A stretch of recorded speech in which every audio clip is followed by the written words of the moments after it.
liar, urakan, penuh sensasi, berbahaya. Ya, kira-kira inilah gambaran dari band yang satu ini, Guns N' Roses. Ya, tapi kali ini kita nggak bakalan ngomongin bandnya. Kali ini kita bakalan ngomongin albumnya, yaitu Appetite for Destruction. Ya, kalau kita ngomongin album Appetite for Destruction, buat saya pribadi, yang langsung keingetan adalah tarian Axl Rose di video klip Sweet Child O' Mine, dan juga dandanan mereka, yang liar, glamor, dan membingungkan. Ya, saya sampai sekarang masih bingung, kenapa Izzy Stradlin gak mau ikutan reunian sama teman-temannya. Ya udah, kita lanjut dulu deh. Ya, album ini dirilis pada tanggal 21 Juli tahun 1987.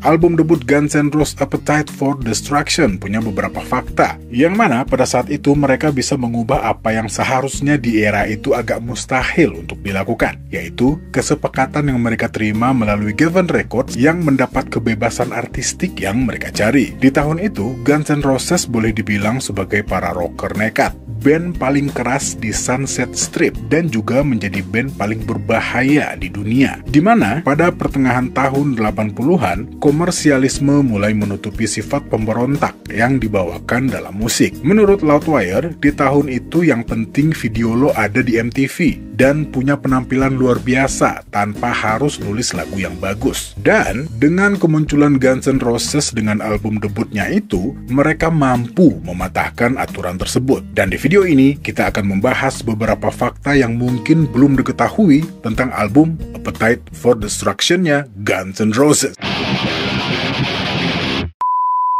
Yang pertama, ya, album ini punya dua artwork. Ya, pada awalnya, judul album dan artwork asli album ini dibuat berdasarkan lukisan Appetite for Destruction oleh Robert Williams, yang memperlihatkan makhluk mirip alien dan seorang wanita dengan bajunya yang terkoyak. Tapi, karena khawatir akan serangan dari netizen gara-gara gambar yang cukup aneh dari cover tersebut, Geffen memaksa toko kaset untuk menarik album itu dari rak mereka, dan kemudian mengganti artworknya menjadi background hitam dengan tato di lengan Axl Rose, ya, logo silang dengan tengkorak yang dibikin oleh Billy White Jr.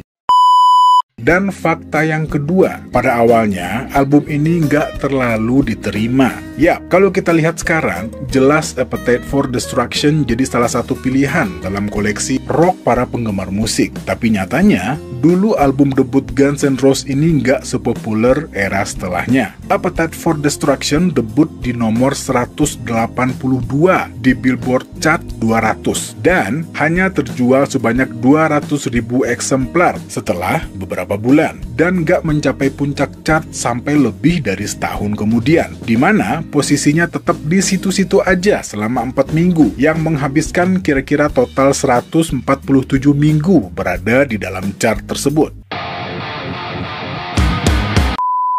Dan fakta selanjutnya adalah beberapa lagu di album Use Your Illusion sebenarnya ditulis untuk album Appetite for Destruction. Banyak yang berasumsi kalau Guns N' Roses punya perbedaan pendapat tentang perubahan arah musik mereka, apalagi menjelang album Use Your Illusion. Dan ya, itu boleh dibilang gak bener. Tapi asumsi ini wajar, karena kalau kita membandingkan album Appetite for Destruction dan Use Your Illusion, seakan-akan ada yang kurang atau mungkin hilang dari musik Guns N' Roses. Ya, pastinya di luar keluarnya Steven Adler ya. Tapi, kalau kita gali sedikit lebih dalam, dua lagu balada paling fenomenal dari band ini, yaitu November Rain dan Don't Cry, dan juga lagu Back of Beach dan You Could Be Mine, semuanya ditulis sebelum album Appetite for Destruction dirilis.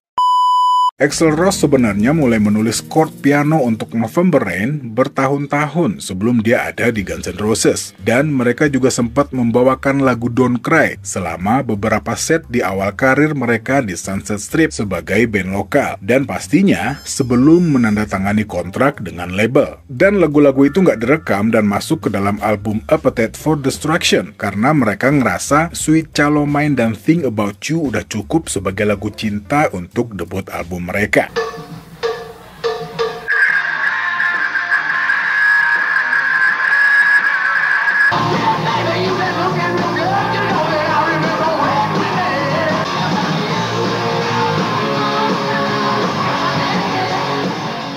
Ya, itulah dia beberapa fakta ya, sedikit fakta mengenai album Appetite for Destruction. Saya udahin aja video ini, saya Al pamit. Assalamualaikum warahmatullahi wabarakatuh.